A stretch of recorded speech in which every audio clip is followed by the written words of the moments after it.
دیکھیے ہماری بندگی جزوی ہے، نمازیں ہم پڑھ رہے ہیں، روزے ہم رکھ رہے ہیں، مسجدیں عالی شان بنائی ہیں، مدرسے بھی بہت بڑے بڑے بن گئے ہیں، واقعتاً اس میں کوئی شک نہیں، لیکن سوال یہ ہے کہ اوپر جو چھت ہے وہ تو کافرانہ ہے، قانون تو اللہ کا نہیں ہے، کتاب و سنت کے احکام تو نافذ نہیں ہے۔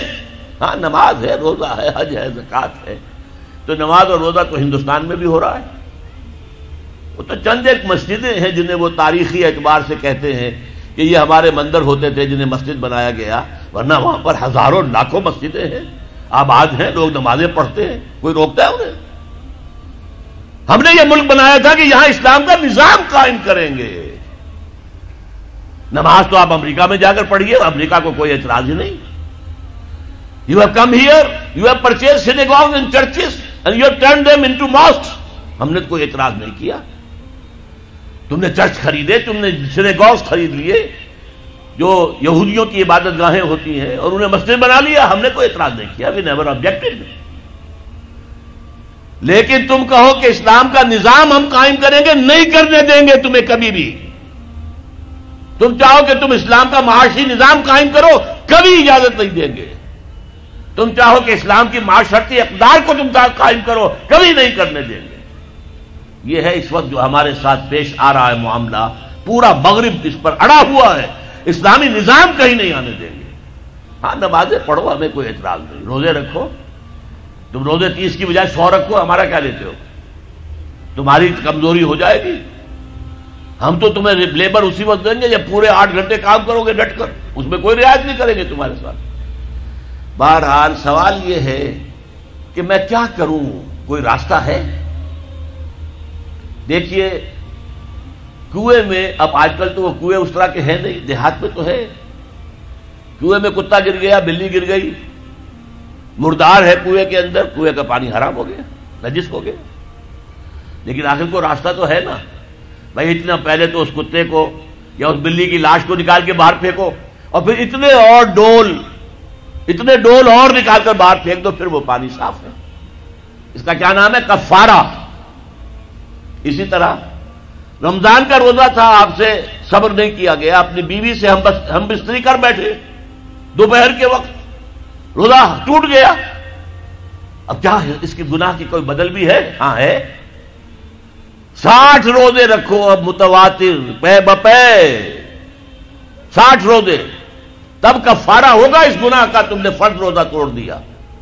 ہاں اگر نفلی روزہ تھا تو توڑ دیا تو صرف اس کی قضا دینی ہوگی بس، فرض روزہ اسے توڑ دیا ہے تو اس کے لیے تو 2 مہینے کے 60 روزے پے بپے رکھنے پڑے۔ تو اب ہم جو کفر کے تحت زندگی گزار رہے ہیں اور اس اعتبار سے اللہ کی نگاہ میں ہم کافر ہیں، لیکن سوال یہ ہے کہ جائیں تو کہاں جائیں، کریں تو کیا کریں؟ نظام کفر کا ہے، قرآن کہتا ہے وَمَن لَّمْ يَحْكُم بِمَا أَنزَلَ اللَّهُ فَأُولَٰئِكَ هُمُ الْكَافِرُونَ۔ جو لوگ قرآن کی، اللہ کی اتاری ہوئی شریعت کے مطابق فیصلے نہیں کرتے وہی تو کافر ہے۔ کافر کسے کہتے ہیں؟ اقبال نے کہا نا، بتوں سے تجھ کو امید ہے، خدا سے نو امیدی، مجھے بتا تو صحیح اور کافری کیا ہے؟ تمہاری ساری امیدیں امریکہ کے ساتھ وابستہ ہیں، وہ مسئلہ طے کرا دے، وہ یہ کرا دے، وہ کرا دے، وہ معاملہ ہمارا، وہی تو سب سے بڑا چور وہی ہے، سب سے بڑا ڈاکو وہی ہے، سب سے بڑا اسلام کا مخالف وہی ہے، اور اسی کے پاس ہم جاتے ہیں۔ قرآن کا فتویٰ تو یہ کہ تم کافر ہو۔ ہاں انفرادی طور پر تم مسلمان ہو، اجتماعی طور پر قومی سطح پر تم کافر ہو۔ وَمَن لَّمْ يَحْكُم بِمَا أَنزَلَ اللَّهُ فَأُولَٰئِكَ هُمُ الْكَافِرُونَ۔ یہ 7واں رکوع ہے سورہ مائدہ کا، اور پھر فرمایا وَمَن لَّمْ يَحْكُم بِمَا أَنزَلَ اللَّهُ فَأُولَٰئِكَ هُمُ الظَّالِمُونَ۔ جو اللہ کے اتارے ہوئے قانون کے مطابق فیصلے نہیں کرتے وہی تو مشرک ہیں، اللہ کے حکم کو چھوڑ کے کسی اور کے حکم پر فیصلہ کر رہے ہو، اس سے بڑا شرک کیا ہوگا؟ اور تیسری مرتبہ فرمایا وَمَن لَّمْ يَحْكُم بِمَا أَنزَلَ اللَّهُ فَأُولَٰئِكَ هُمُ الْفَاسِقُونَ۔ وہی تو فاسق ہیں، فاجر ہیں، وہی تو سرکش ہیں، وہی تو باغی ہیں، وہی تو غدار ہیں اللہ کے، جو اللہ کی شریعت کے مطابق فیصلے نہیں کرتے۔ اب ان 3 آیتوں کی روح سے سمجھ لیجئے ہم کہاں کھڑے ہیں، کیا کر رہے ہیں۔ دیکھیے میں آپ کو ایک مثال دیتا ہوں، ہماری آبادی کا میں سمجھتا ہوں اکثریت تو وہ ہے جو نماز روزے کی بھی پابند نہیں ہے۔ ان چیزوں کا چرچا شہروں میں زیادہ، دیہات میں بہت کم رہ گیا، بہت کم، بہت کم۔ اور ہماری 70% آبادی دیہات کے اندر ہے۔ اچھا، جو نمازیں پڑھتے روزے رکھتے ہیں، خاص طور پر شہروں کے کاروباری لوگ، وہ بلیک مارکیٹنگ بھی کرتے ہیں، وہ حسابات بھی غلط دیتے ہیں، جھوٹ بولتے ہیں، جھوٹ یا حلف اٹھاتے ہیں کہ یہ حساب ہم حلفیہ میں کہہ رہا ہوں یہ حساب صحیح ہے، جبکہ حساب غلط ہے۔ سودی کاروبار کرتے ہیں، اپنے کاروبار کو بڑھانے کے لیے سود کا قرضہ لیا ہے، سودی قرضہ لیا بینک سے، اپنی بلڈنگ بنانے کے لیے بہت بڑی قرضہ لیا ہے بینک سے، تو ان کی عبادت کیا ہوئی؟ وہ اس آیت کے ذیل میں آ گئے کہ نہیں؟ افتؤمنون ببعض الکتاب وتکفرون ببعض فما جزاء من يفعل ذلك منكم الا خزي في الحياة الدنيا ويوم القيامة يردون الى اشد العذاب وما الله بغافل عما تعملون۔ لیکن میں ان کو بھی چھوڑتا ہوں۔ فرض کیجئے ایک شخص ہے، نماز پڑھتا ہے پوری 5 وقتہ مسجد میں، رمضان کے روزے رکھتا ہے، اور بھی اللہ توفیق دیتا ہے، ایام 20 کے روزے رکھ لیتا ہے، یا ہفتے میں 2 روزے رکھتا ہے، سوموار کے اور جمعرات کے وغیرہ، زکوٰۃ دیتا ہے، کاروبار بھی سارے حلال کر رہا ہے، حرام نہیں کر رہا، سود میں بھی براہ راست ملوث نہیں ہے، نہ پیسہ سود پہ اوپر بینک میں رکھ کر سود کھایا، نہ سود پر قرضہ لے کر کوئی اپنا کاروبار بڑھایا، نہ کوئی اپنا کارخانہ لگایا، نہ کوئی اپنے بلڈنگ اونچی بنائی۔ پردہ بھی اس نے اپنے گھر میں بالکل شرعی نافذ کر دیا۔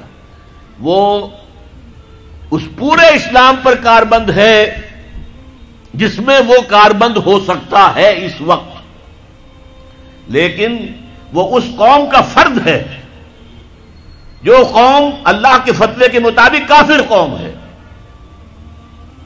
جو اللہ کے فتوے کے مطابق مشرک قوم ہے، جو اللہ کے فیصلے کے مطابق فاسق و فاجر قوم ہے۔ قوم کے فرد تو ہم اسی کے ہیں۔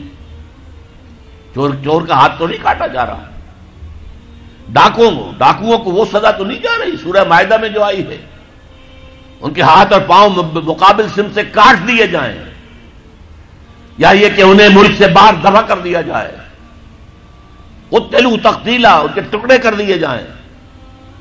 ڈاکوؤں کو کوئی سزا ملتی ہے ایسی؟ اول تو پکڑنے کا کیا سوال، پکڑ گئے تو رشوتیں دے کر چھوٹ جائیں گے، یہاں تو عدل بھی جو ہے خریدا جا سکتا ہے بڑے آرام سے، اور نہیں تو 4-6 مہینے جیل میں رہ لیں گے۔ وہاں بھی ان کا بڑا راج ہوتا ہے، جو ڈاکو ہوں ان کی تو ہیبت ہوتی ہے، جیل کے صدری خود ان سے ڈرتے ہیں، ساری چیزیں حرام ان کے پاس وہاں بھی پہنچتی ہیں، جیل کے اندر نکل آئیں گے۔ اللہ اللہ خیر صلی اللہ، کہیں شرعی سزا دی گئی کسی ڈاکو کو؟ یہاں ابھی تو یہ بڑی بحثیں چل رہی ہیں، حدود قوانین جو بنائے گئے تھے وہ بڑی جلدی میں بنائے گئے تھے، کچھ خلا اس میں رہ گئے ہیں، لیکن اصل میں جو لوگ شور مچا رہے ہیں وہ ہیں جو کہتے ہیں کہ یہ اسلامی سزائیں وحشیانہ ہیں۔ بے نظیر بھٹو کا کہنا ہے یہ وحشیانہ سزائیں ہیں، اللہ کی دی ہوئی سزائیں وحشیانہ ہیں، معاذ اللہ ثم معاذ اللہ ثم معاذ اللہ، کلمہ کفر ہے۔